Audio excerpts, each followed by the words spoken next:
쉴만한 물가로 인도하시는도다. 내 영혼을 소생시키시고 자기 이름을 위하여 그의 길로 인도하시는도다.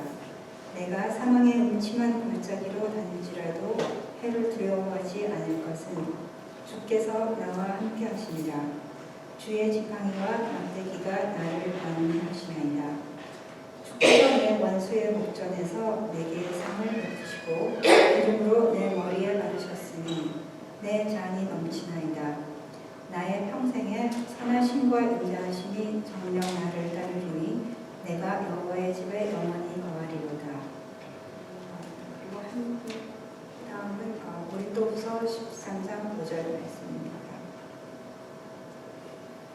너희가 믿음에 있는가 너희 자신을 시험하고 너희 자신을 확증하라. 예수 그리스도께서 너희 안에 계신 줄을 너희가 스스로 알지 못하느냐. 그렇지 않으면 너희가 버리운 자니라.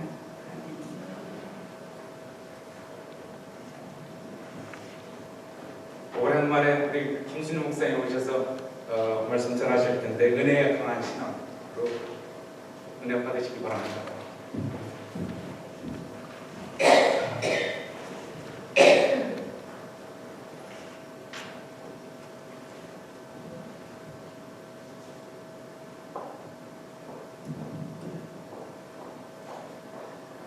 안녕하세요. 오래간만입니다.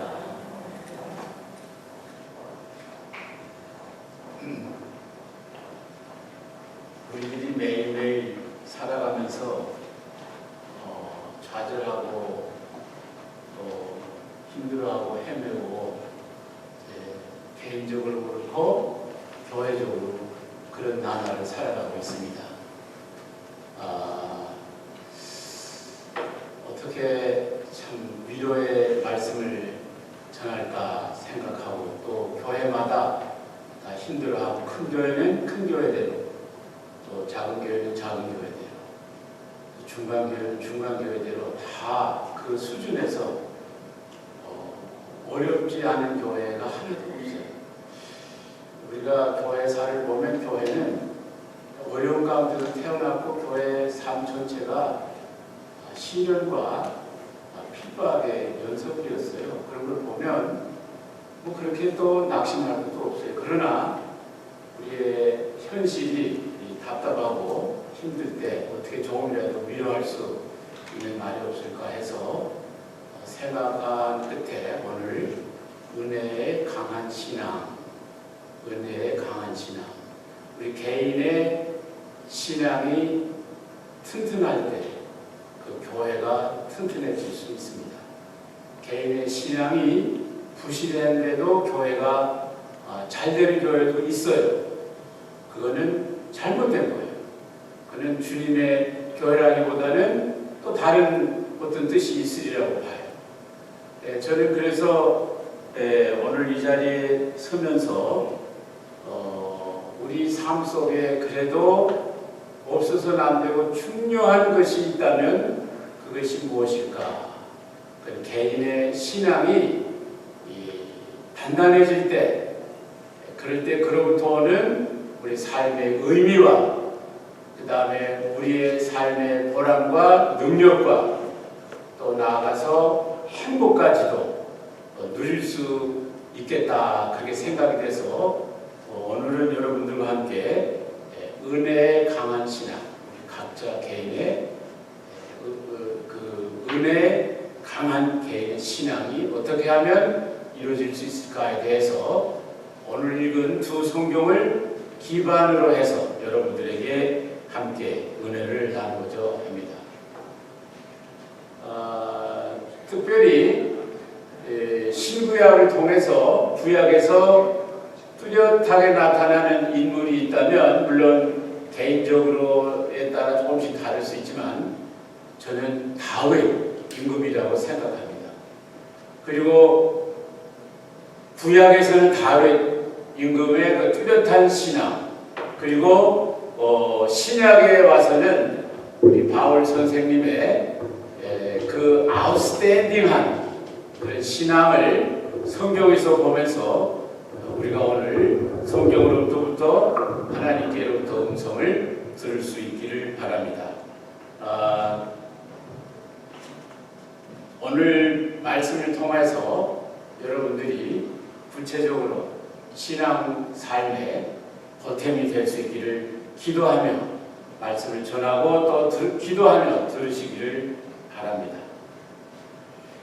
우리 신앙에서 힘들고 가장 우리에게 도전되는 적이 있다면 그것은 외부적으로 오는 핍박이나 환난, 고통보다는 내 속에서 있는 신앙에 대한 점점 그 화석처럼 변해가는, 돌처럼 변해가는 우리 신앙의 상태이라고 생각할 수 있습니다. 신앙이 점점 본능적으로 경화되어 나가는 것을 때때로 발견할 수 있습니다. 우리가 경화하면 간경화를 생각할 수 있을 거예요. 간의 기능이 제대로 되지 못하여 주변에 여러 가지 간의 주변에 여러 가지 동물이라든지 해야 할 그 워크로드가 간에게 너무 많이 가게 되면 간이 스트레스를 받아 굳어졌다가 결국은 암으로까지 전이 되면 그 삶은 끝이 나는 겁니다. 우리의 신앙 생활은 본능적으로 우리가 애쓰지 아니하면 굳어져 경화되어 가는 사항이 우리 신앙 생활의 가장 무서운 적이라고 생각합니다. 이스라엘 나라 역사 전체를 보면 이스라엘 나라는 자기들의 신앙을 전파하지 않았고 못했습니다. 우리가 구약 성경 전체를 본다든지 또는 이스라엘 개인 국가의 역사를 보면 이스라엘 나라는 하나님의 선민이라고 하면서도 전도는 안 했어요. 이 사람들. 왜 그랬을까? 그것은 하나님께서 이스라엘 사람들에게 정말 아버지와 하나님으로 관계하며 서로 사랑을 나누고 관계적인 좋은 그런 것을 의도하여 접근했지만은 이스라엘 사람들은 그것을 받아서 그 굳어지는 마음 속에 점점 그들의 굳어지는 신앙으로 나아가서는 그것이 조직화되고 제도화되고 그것이 수치화되고 율법적으로 된 결과 그들 마음속에 하나님에 대한 그 간절함이나 생동감과 그 하나님을 믿는 데 대한 기쁨이 없기 때문에 그들은 자국민에게 타국민에게 그들은 전도하지 못했습니다. 그래서 하나님께서 그들을 그 하나님의 역사 가운데 좀 제껴놨어요. 그래서 지금 우리가 살고 있는 시대는 하나님께서 유대 백성은 제껴놓은 시대여서 이방 사람들이 오히려 이스라엘로 예루살렘으로 복음을 들고 들어간 선교사들이 예루살렘에 이스라엘 나라에 얼마나 많은지 우리가 모릅니다. 자, 우리가 이게 제가 설교를 복잡하게 하지 않고 직접 제가 말씀을 드리겠습니다. 오늘 아침에 말씀을 나누는데 조금 혼돈스러운 것 같아요. 우리의 신앙이 정말 은혜에 강한 신앙이 되려면 은혜와 율법을 분명하게 구별할 수 있는 교회가 되어야 되고 그걸로 인한 성도들의 마음의 상태가 뚜렷하게 구별된 그 아이디어가 있어야 됩니다. 사도 바울 선생님은 로마서 10장 2절에 나의 동족 유대 사람들이 열심은 있었지만 뚜렷한 분명한 선명한 지식이 없어서 문제라고 말하였습니다. 사도 바울 선생님은 우리가 아는 대로 사울이었죠. 사울 당시에는 그는 가말리엘 문화생으로 율법의 대학자, 율법의 거성이었습니다. 그러나 그가 부활하신 예수님께로부터 극적인 상면을 통하여 3일 동안 의식을 전폐하고 눈까지 멀고 지나다가 그는 극적으로 율법이라는 대명제에서 은혜로 돌아온 놀라운 뚜렷한 우리들의 신앙을 분명하게 해주신 뛰어나신 사도 바울 선생님의 신앙을 우리는 봅니다. 그러므로 저는 오늘 여러분들과 은혜를 나누면서 구약시대 때 다윗 임금, 다윗 목동, 그리고 신약에 와서 은혜의 사도 바울 선생님이 하신 두 말씀을 기본하여 은혜와 율법을 뚜렷하게 사도 바울 선생님이 열정만 가지고 되는 것이 아니라 뚜렷한 지식으로 분별할 수 있어야 되겠다는 것입니다. 저도 신앙생활을 오래 했어요. 저는 모태신앙이에요. 모태신앙이니까 언젠가 저기 저는 못하는 게 많아요. 예. 모태신앙의 장단점, 제가 나이가 30살이 될 때까지 이게 이건 것 같고 저게 저건 것 같고 둘이 뭉실하게 전도를 해야 되는 것도 같고 안 해도 되는 것 같고 어떻게 무슨 열심히 교회 생활 해야 되고 성수주일 11조 이런 얘기를 많이 들었지만은 이것이 나쁜 게 아니에요. 이것이 해야 돼요. 그러나 뚜렷한 그 은혜의 선명한 아이디어가 없이 살아왔기 때문에 저는 많이 헤매는 과거의 신앙생활, 모태신앙의 표본이 제가 아닌가 생각합니다. 보통 우리가 율법과 은혜와 율법하면 율법은 모세가 시내산에서 받아 십계명으로 우리가 받은 걸로 압니다. 그러나 성경에서 또 율법이라고 또 쓰는 또 다른 말은 하나님의 말씀 전체를 율법이라고 또 말하기도 합니다.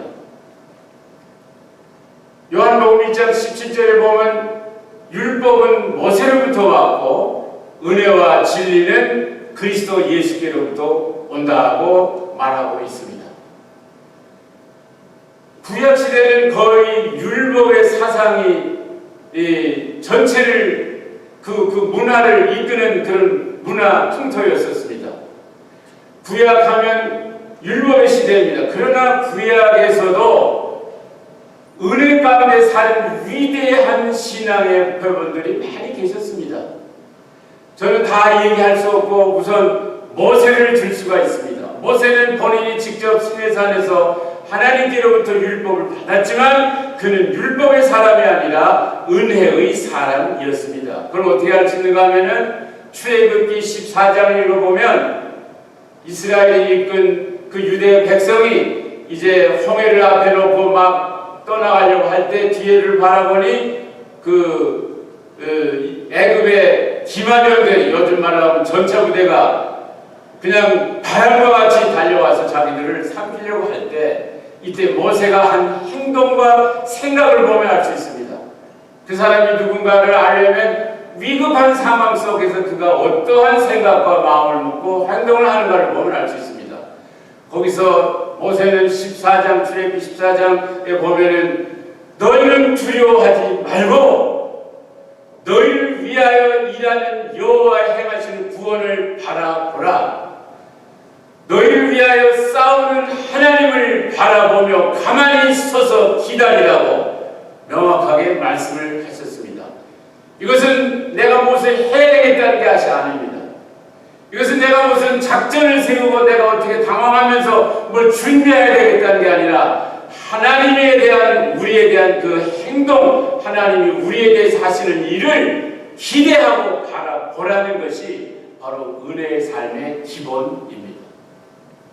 쉽게 말하면 내가 하나님을 위하여 무엇을 해드릴까? 내가 하나님에 대해서 영광을 돌리려면 뭘 할까? 뭘 희생할까? 뭘 어쩌고 할까? 이런 바탕을 이런 발상에서 하는 모든 신앙적 활동은 전부 율법에 기인된 신앙을 얘기합니다. 그러나 우리가 아는 여러분 오늘 읽은 그 시편 23편 다윗의 시를 보면 첫번부터 끝까지는 모든 것이 하나님이 나를 위해서 하셨다는 내용입니다. 여호와는 나의 목자시니 나에게 부족함이 없으리로다. 그가 나를 푸른 초장에 누이시며 쉴만한 물가로 인도하시는도다. 이렇게 해서 1절에서 6절까지 단숨에 2, 3분의 아니 1, 2분의 읽어버리기는 너무도 아까운 성경 구절입니다.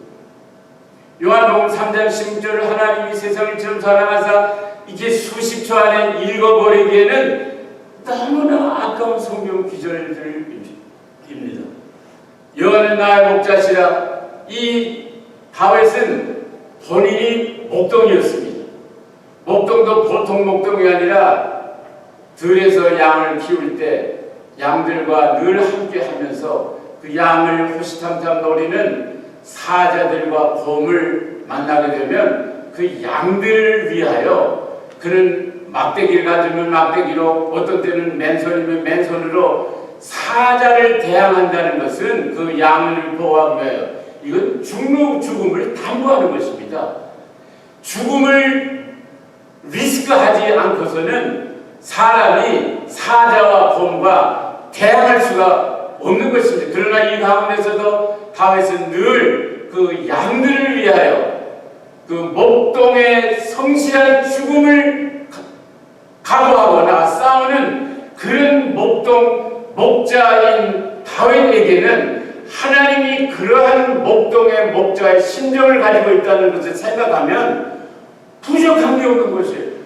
모든 것이 행복한 거예요. 모든 것에 걱정, 근심할 수가 없는 거예요. 우리가 이런 깊은 정말 다윗의 시요, 다윗의 고백, 이런 것들로 우리를, 그가 나를 푸른 풀밭에 누이시며 실만한 물가로 나를 인도하시는도다. 어머니가 아픈 아이를 안아서 병상에 누이며 음식을 갖다 주는 이 모습이 바로 다윗은 생각하며 상상하며, 하나님이 나를 누이시고 나에게 물이 잔잔한 소장으로 나를 인도하시는구나. 내 원수의 목전에서 나를 상을 베푸시며 내가 사망에 옳지만 그러나 그 위에 3절에 보면은 그는 내 영혼을 소생시키시고 나를 영원한 죄에서 구원하셔서 나를 하나님 나라로 인도하시는 내 영혼의 구원에 대해 감격하는 그런 생활을 늘 해왔던 것입니다. 사망에 옳지만 걸작이를 그는 20년 아니 30년 일생도록 다윗은 지날 수밖에 없었습니다. 다윗은 사무엘에게 첫 번째로 임금이 되리라는 그 기름 부음을 받은 뒤에 세월이 흘러 20년이 근 20년이 흘러야 유대 나라 전체 왕국을 통치하는 20년이란 긴 세월을 음침한 사망의 걸작이를 헤매는 사울에게 쫓기며 사울에게 정말 그 창으로 벽에 박히고자 하는 그런 시도를 몇 번이나 당하면서도 다윗 사울에 대한 원망이나 불평이나 그런 것이 없이 오히려 그 가운데서도 하나님이 그때마다 나를 치워주시고 나를 인도하시고 내 생명을 이렇게 지금까지 보존해 주시고 여기에 대한 하나님의 고통과 여러분 주신 데의 원망과 불평이 한마디도 없이 여호와의 자비와 긍휼이 반드시 나를 따르리니 6절에 내 평생의 선하심과 인자하심 반드시 따르리니, 그 말은 반드시 따르리를 주석책에 보니까 여러 가지로 얘기했었는데 제 주석은, 제 자신의 주석은 이겁니다. 내 평생의 선하심과 인자하심이 나를 찰거머리처럼 나를 따르리니 나는 여호와의 전에 영원히 거하리로다. 이걸로 종말을 찍는 것은 그는 다윗은 하나님 앞에 모든 것이 하나님이 하신 것입니다. 내가 하는 것은 하나도 없습니다. 라는 율법 시대에 살면서도 은혜의 삶을 살았던 다윗의 모습을 봅니다. 다윗의 삶을 보면은 그는 말하는 것마다 내 입술의 말과 내 마음의 묵상이 여호와 앞에 연락되기를 원하나이다. 내 일평생에 원하는 소원 한 가지가 있는데 그것은 여호와의 전에 거하며 여호와의 아름다움을 앙망하며 당신의 전에 거하는 것이 내 일생의 유일한 소원이라고 고백한 모습을 그는 율법시대에 살면서 그는 은혜의 삶에 충만한 삶을 살았습니다. 율법은 사람을 죽이는 것이라고 했습니다. 그런데 율법이 필요해요. 왜냐하면 율법은 로마서 5장 20절에 말하기를 율법이 들어온 것은 범죄를 더하게 하려 함이라. 그러나 죄가 더한 것은 은혜가 더 넘쳐 나느니라. 율법이 우리 가운데 들어온 이유와 목적은 우리의 죄를 더 더하기 위하여. 그건 또 무슨 말이죠? 그 다음에 갈라디아서 3장 24절에 율법이 이같이 우리로 하여금 그리스도에게로 인도하는 초등교사가 되어 우리로 하여금 믿음으로 말미암아 의롭다함을 얻게 하시느니라. 이 말씀은 율법을 하나님께서 우리에게 신의 산에서 주실 때 절대로 이것을 지키라고 주신 것이 아닙니다. 지키라고 주신 것이 아니라 이 율법을 통하여 너희들이 얼마나 내가 없이는 살아갈 수 없다는 것을 확실히 알게끔 하기 위하여 엑스레이처럼 MRI처럼 하나의 진단 재료로 주신 겁니다. 어떤 사람이 병이 나서 병원에 가서 의사가 진단하기를 엑스레이를 찍어봐야 알겠어요. MRI를 찍어봐야 폐결핵인지 또 유방암인지 알 수 있어요. 그래서 MRI를 찍고 엑스레이를 찍어 보니까 나타나는 거예요. 율법은 엑스레이는 그 병을 근치하는 것이 아니라 당신의 상태가 이렇다는 것을 보여주는 것입니다. 십계명을 쭉 읽어볼 때 그 어느 십계명 한 가지라도 지킬 만한 계명은 한 조목도 없습니다. 그럼 왜 근데 우리에게 주셨을까요? 그걸 보면서 우리로 하여금 우리는 정말 이 세상 살면서 구제불능한 처절한 인생이라는 것을 알게끔 하기 위하여, 그래서 율법을 읽으면 읽을수록 깨달으면 깨달을수록 더욱 자신이 깨어지며 내가 어찌할 거라고 부르짖게 하기 위하여 그리하여 은혜의 그리스도 예수에게로 나가게 된 그 목적을 사람들은 모르고 이걸 지키려고 해요. 지키려고. 그래서 유대 랍비들이 율법의 대학자들이 율법을 보면서 자기 백성들이 율법을 어떻게 편하게 어떻게 효과적으로 지킬 수 있을까를 율법을 분해하고 재편집하고 또 연구하고 쉽게 만들고 이것을 잘 적용할 수 있도록 좋게 만들고 그 연구가 얼마나 많았는지 몰라요. 그것이 구약에 나타나며 그 신약에까지도 코테이션 된 것들이 많이 있을 수 있습니다.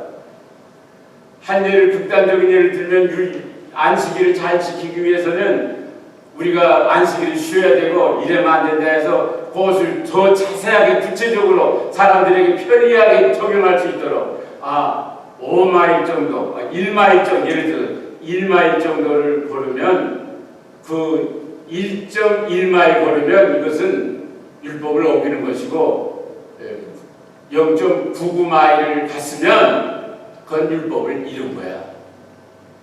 무게를 들 때 이건 2파운드짜리를 넘어가게 들면 그건 일한 것이고 1.99파운드를 들면 그거는 율법 지킨 거야.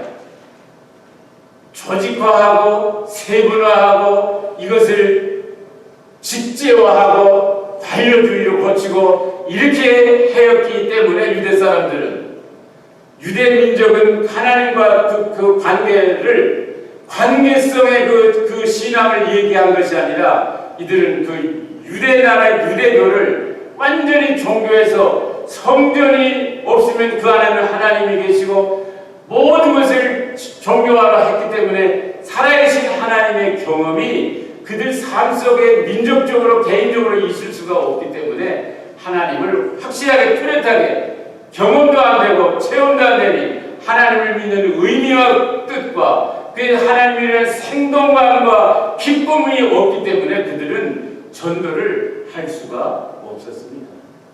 그래서 하나님은 그들을 제껴놓고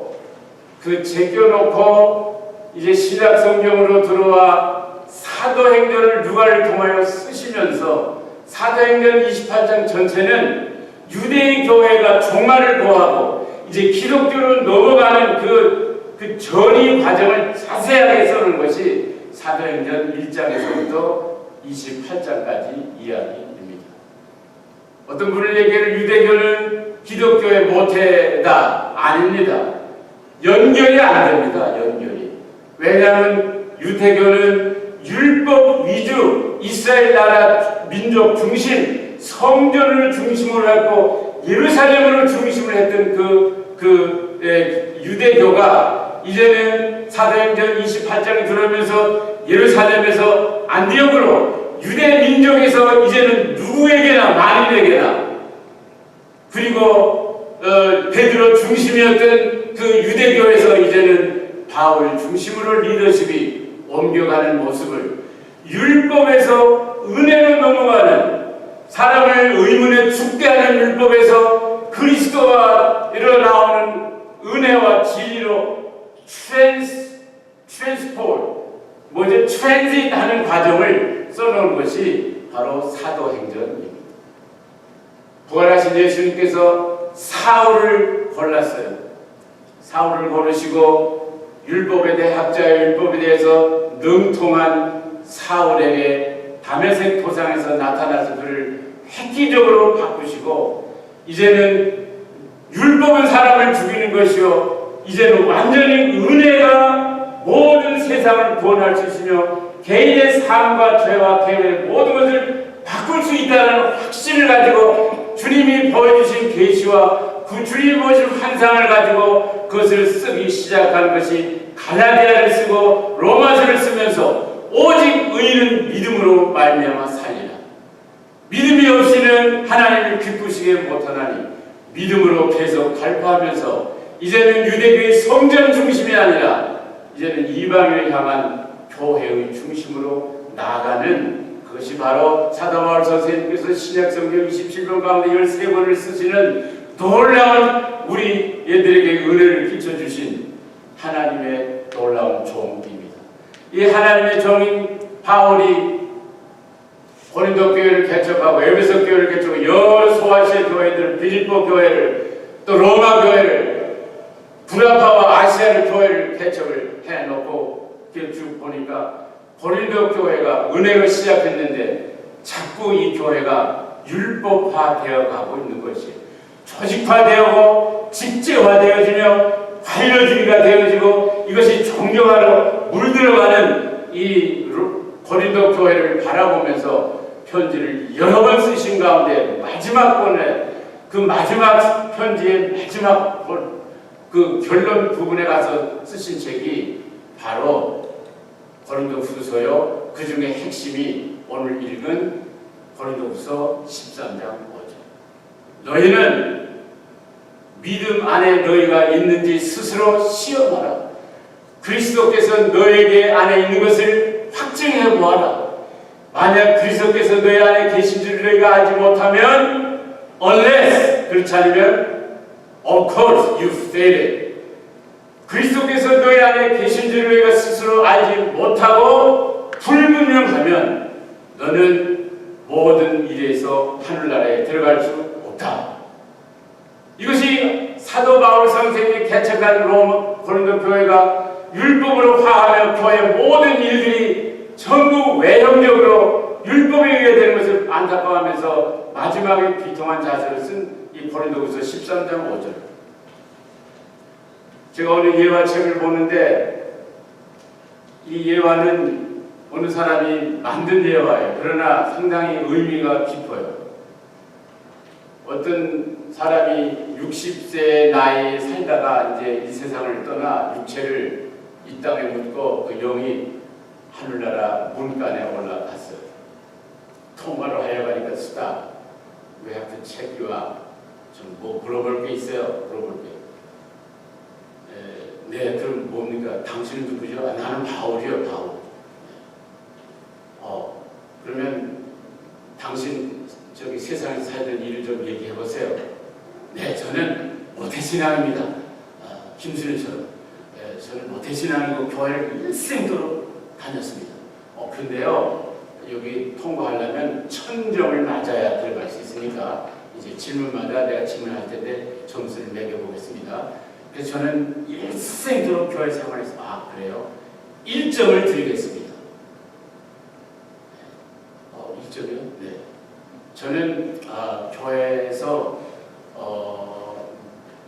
모든 교인들의 뒷바라지를 하고 교회 부흥을 위해서 얼마나 애쓰고 뭐 교회의 집회마다 다 나갔어요. 1점을 드리겠습니다. 네, 1점.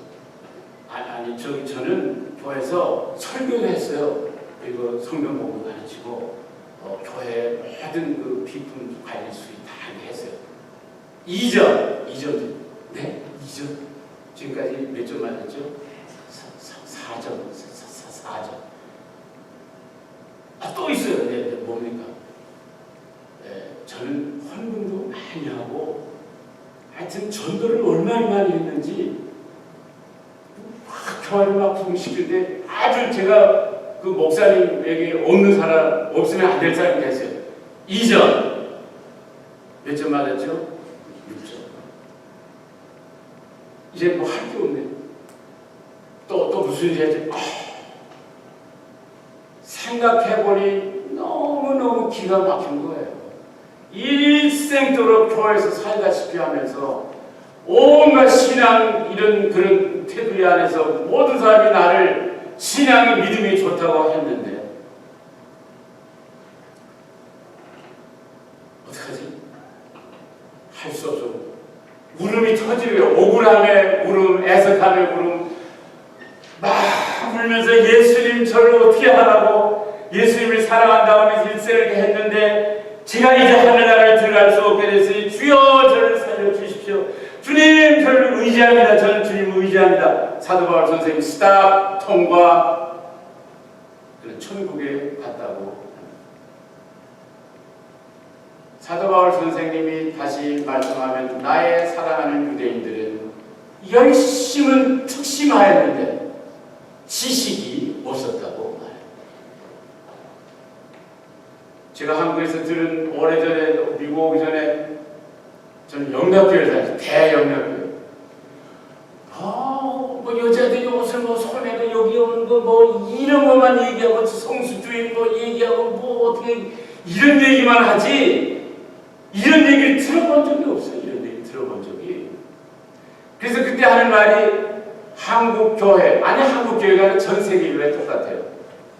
교회 교인들 가운데 넉넉히 잡아 20% 정도만 그저 구원받은 거듭난 사람들일 겁니다. 그건 넉넉하게 봐준 거예요. 아니 그게 아니에요. 전체 교인들 가운데 그 사람들은 처치 고지 그냥 교회 다니는 사람들이지 무슨 한 10%밖에 안 돼요. 그러나 정확하게 팍하게 얘기한 사람은 5%도 아니고. 여러분 부름때같이 영락교회, 부름때같이 순복음교회도 다녔어요. 병이 나서 아프니까 고치라고. 그 부름때 같은 그런 교회들 가운데서도 예수님이 그 가운데 이렇게 앞에 서셨다면 너희가 나를 향하여 주여 주여 하는 자마다 어떻게 될 것이고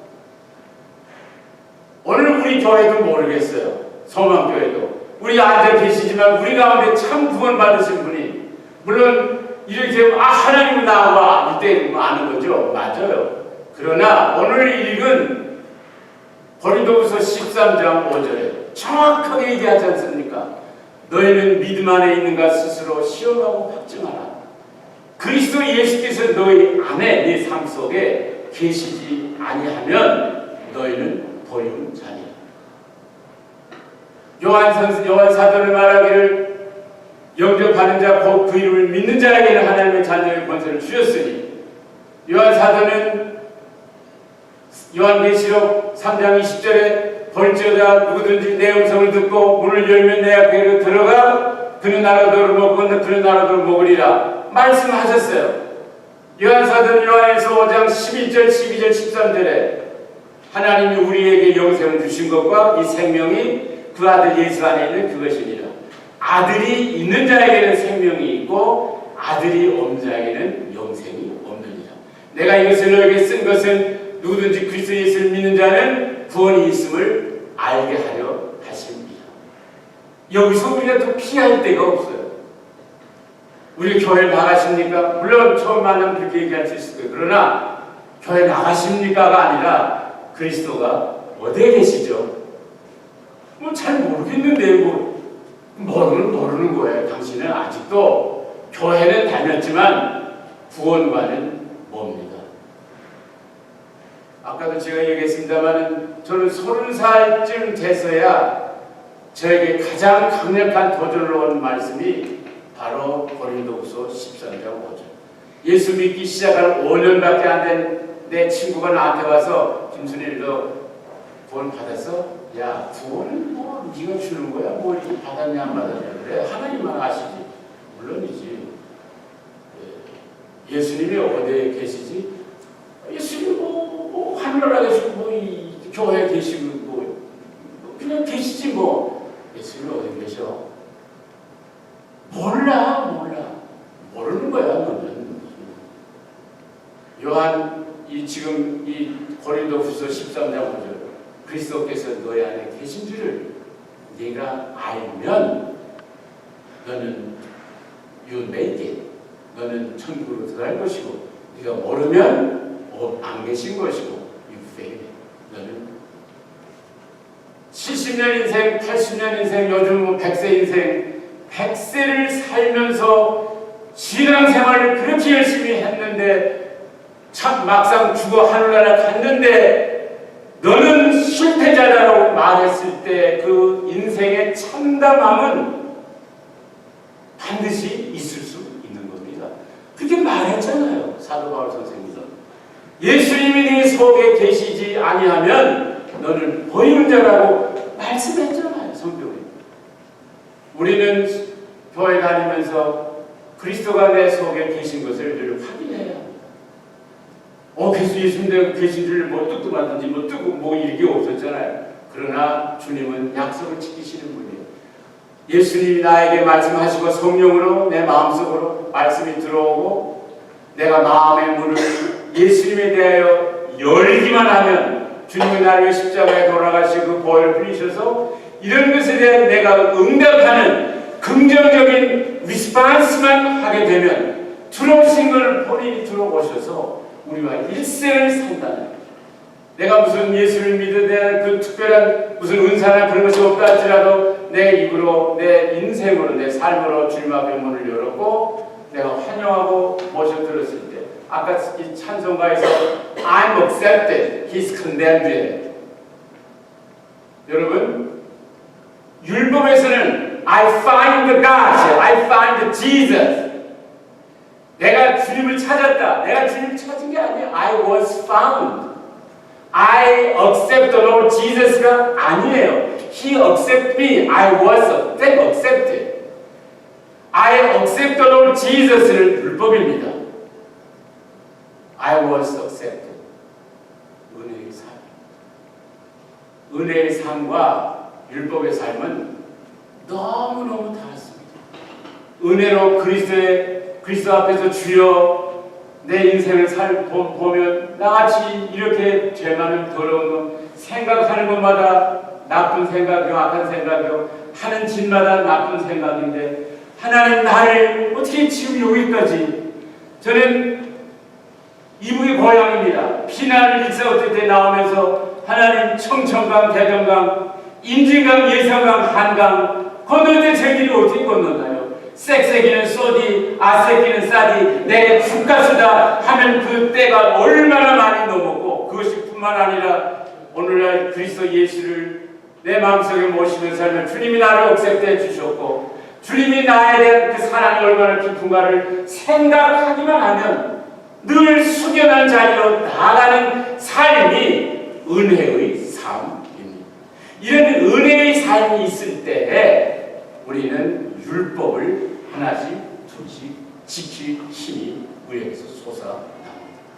교회를 위해서 전도도 해야 되고 교회에서 뭣도 해야 되고 도로 포장도 해야 되고 교육관도 줘야 되고 건물도 줘야 되고 교회를 지금 키워놓는데 왜 교회를 크게 또 줘야 하고 사람들에게 왜 비난을 받는지 알 수가 없어요.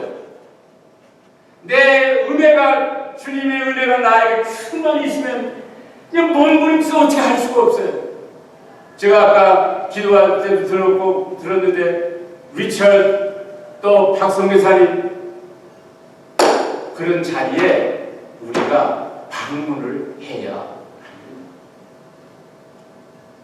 내 안에 그리스도가 정말 I was accepted, He was condemned. 깊이 이런 은혜 가운데 있으면 이란도 가보고 탄자니아도 페루도 인도도 갈 수 있는 힘이 우리에게서 나요. 우리가 페루나 인도네시아나 이런 데 아직도 갈 수 없다는 것은 아직도 주님의 사랑이 우리를 강권하지 못하고 안 하고 계시기 때문입니다. 이런 것이 되어질 때 우리는 돈이 없어도 I'm strong in His grace. 여호와는 나의 목자시니 나에게 부족하시 하나도 없어. 교회가 힘들어. 교회는 힘든 거야. 초대교회에서부터. 베드로 선생은 나그네와 해인 같은 내가 너희를 번하노니 불같은 시험이 올 때 두려워하고 이상하게 생각하지 말아라. 이런 말씀을 우리에게 해주신 것을 우리는 왜 다 외면하고 힘들어. 사랑하는 사람을 해서 힘든 건 기쁨이지. 그러니까 우리가 우리 속에 은혜의 삶이. 그래서 해외에서 정말 리처드나 이런 사람들 힘들고 고생할 때 우리는 교회로 가야 돼. 그 사람 옆에 가서 지켜서서 하는 것을 기도해드리고 격려해드리고 힘을 주는 일을 이 교회에서 해야 되고, 이 교회에서 교회가 또 개척한다는 그런 띠임을 가지고 이 교회 개척된 줄 아는데 그런 일을 해야 합니다. 그는 하려서 되는 게 아니라 내가 은혜 속에 I am overwhelmingly accepted by the Lord Jesus. He was condemned. 나의 입술의 말과 내 마음의 묵상이 하나님 앞에 연락되어지기를 원합니다. 너희는 가만히 서서 두려워하지 말고 하나님이 너희 위해 싸우는 하나님의 능력을 바라보아라. 걱정하지 말아라. 이런 신앙이 우리를 점검할 때 His love compels us to go on the field. 그럴 때 우리 개인의 신앙이 은혜에 강하게 됩니다. 은혜에 강할 때 내 신앙이 건강해지고, 건강한 사람들이 모여지는 교회는 건강한 교회로 주의 율법을, 그의 사명을 감당하게 되는 줄 믿습니다. 교회 다니는 게, 물론 다녀야 되죠. 다니는 게 능사가 아니고 그리스도가 내 속에 지금 계십니다. 안 계시는 분은 이제 몇십 년 전에 가서 이런 참담한 일을 당하기 전에 미리 기도하셔서 주님, 제 삶이 들어오세요. 주여, you accept me, you accept me. 저를 택해 주세요. 제가 주님 앞에 마음을 모십니다. 이런 구원의 확신이 우리 가운데 있는 여러분이 되기를 주의 이름으로 축원합니다. 기도하겠습니다. 하나님 아버지, 다 아우성으로 죽겠다고 그러는데 주님이 말씀하시기를 그렇게 된 거라고 죽은 거라고 말한 거예요. 너희가 근심하여되 나는 세상을 이겼으니 나를 믿고 따라오라고 말씀했어요. 세상은 시련과 고통이 많이 있는 것을 주님이 우리가 알게 하시고 주님이 체험하시고 우리에게 그런 거라고 하지 않았었습니까? 그런데도 우리는 자꾸 힘들어하고 주님 앞에 죄송합니다. 저희들을 용서하여 주시옵소서. 아버지, 율법의 생활보다는 은혜 속에 살아가는 저희들이 가장 힘들어요. 우리가 뭘 계획하고 작정하고 우리가 스트레이지를 만들어서 안 되면 좌절하고 뒤로 물러가고 화를 내고 아버지 노하고 이런 모든 삶을 집어치우고 죽어도 나에게 유익이라는 사도 바울의 말씀처럼 사도 바울이 율법에서 벗어나 은혜로 갔을 때 그는 결국 나는 죄인 가운데 회수라고 고백하는 자리에까지 나갔는데 우리는 너무 그 반대적 생활을 해서 오늘 고통을 주여 우리를 용서하여 주시옵시고 성령으로 우리를 도우셔서 은혜의 생활이 매일 가운데 있어야게 도와 주시옵시고 그리스도 예수 이름으로 기도했습니다.